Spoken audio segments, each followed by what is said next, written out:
السلام علیکم۔ اللہ تعالیٰ نے قرآن پاک میں فرمایا ہے کہ جو بھی شخص یا جو بھی شے اس دنیا میں موجود ہے اس کو موت کا مزہ ضرور چکھنا ہے۔ جیسے کہ ڈاکٹر اسرار نے فرمایا تھا کہ آپ کی محنتوں کا، آپ کی کوششوں کا اور آپ کی دی ہوئی جتنی بھی خدمات ہیں ان سب کا ضائع ہو جانا اس دنیا سے جڑا ہے۔ یہ دنیا بالکل بھی وفادار نہیں ہے۔ آپ کو ایسے ایسے عہدے ملتے ہیں کہ اٹھا کے آپ کو پھینک دیا جاتا ہے ان عہدوں کو حاصل کرتے ہوئے جہاں پہ آپ نے اپنی ساری زندگی لگا دی ہوتی ہے، آپ سے وہ عہدہ چھین لیا جاتا ہے۔ آپ اس دنیا میں چند دن کے مہمان ہیں، آپ کی کتنی بھی عزت ہو، کتنی بھی آپ کے پاس دولت ہو اور آپ کتنے ہی صحت مند کیوں نہ ہو، اللہ تعالیٰ نے جب فرما دیا ہے کہ ہر انسان کو لوٹ کے میرے سامنے کھڑا ہونا ہے اور جو جو اس نے کام کیے ہوں گے اچھے ہوں یا برے، اللہ تعالیٰ کو حساب ضرور دینا ہوگا۔ تھوڑی دیر کے لیے ہم سچائی کی طرف آنکھ اٹھا کر دیکھیں تو اگر آپ یہ سوچ رہے ہیں کہ آپ کے پاس دولت ہے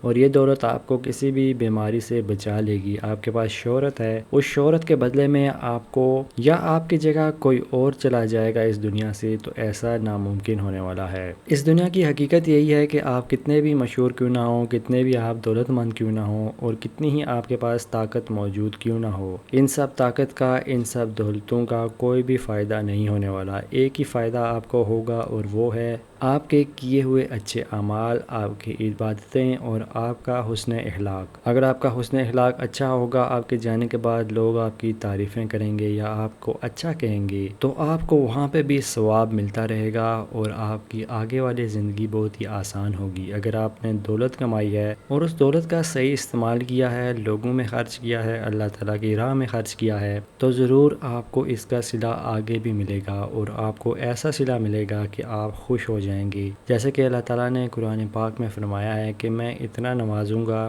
آپ صلی اللہ علیہ وسلم کو اور ان کی امت کو کہ آپ صلی اللہ علیہ وسلم جو ہے خوش ہو جائیں گے اور ان کے امتی بھی جتنے ہوں گے خوش ہو جائیں گے۔ لیکن ساتھ میں ہمیں یہ بھی بتایا گیا ہے کہ اگر آپ صلی اللہ علیہ وسلم کی زندگی کی اگر ہم پیروی نہیں کرتے اور دین میں ایسے راستے اختیار کرتے ہیں جن کو بدعت کہا جاتا ہے، نئے راستے اختیار کرتے ہیں اور ایسی بات بولتے ہیں جو آپ صلی اللہ علیہ وسلم نے فرمائی ہی نہیں، تو آپ اپنا ٹھکانہ جو ہے جہنم میں بنا لیں۔ اللہ تعالیٰ نے فرمایا ہے جس نے دین کو ٹکڑے ٹکڑے کر دیا ہے اس کا کوئی بھی تعلق ہمارے نبی سے نہیں ہے۔ اگر آپ چاہتے ہیں کہ ہمارے نبی کی شفاعت آپ کو ملے، آپ صلی اللہ علیہ وسلم کی شفاعت آپ کو ملے اور قیامت میں آپ صلی اللہ علیہ وسلم کے ساتھ آپ کھڑے ہوں، آپ صلی اللہ علیہ وسلم آپ کو پہچانے، آپ کو اچھے لوگوں میں شمار کیا جائے، تو کوشش کریں جتنی بھی بدعتیں ہیں ان کو چھوڑ دیں۔ جیسے کہ تعویذ پہننا یا پھر دیگیں پکانا کسی کے مرنے کے بعد، کل کا اختتام کرنا اور اس کے بعد میلاد خاص طور پہ منانا، ان سب سے آپ احتیاط کریں۔ آپ کو صرف اور صرف اپنی فرض نمازوں پہ غور کرنا ہے۔ اس کے بعد سب سے خاص نماز رات کی ہوتی ہے، تہجد کی۔ اگر آپ تہجد کی نماز پڑھ رہے ہیں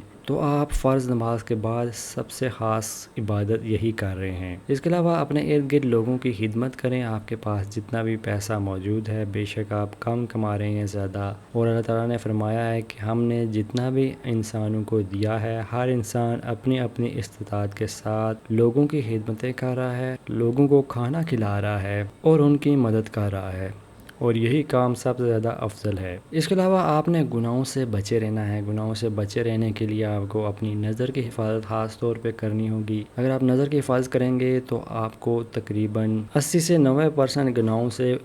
ویسے ہی چھٹکارا مل جائے گا۔ تو امید ہے آپ سمجھ چکے ہوں گے کہ دنیا میں انسان جو بھی آیا ہے، بے شک وہ کتنا ہی مشہور کیوں نہ ہو یا اس نے کتنی ہی خدمتیں کیوں نہ کی ہوں، اس کو دنیا سے جانا ہی پڑتا ہے۔ اللہ تعالیٰ ہم سب کو ان باتوں پہ عمل کرنے کی توفیق دے اور اللہ تعالیٰ ہمارے ایمان کو مضبوط کریں، ہمیں دن و رات قرآن پڑھنے کی توفیق دیں، اس پہ عمل کرنے کی توفیق دیں اور اس کو زیادہ سے زیادہ سیکھنے کی توفیق عطا کریں۔ اللہ تعالیٰ ہم سب کی مغفرت فرمائے، آمین۔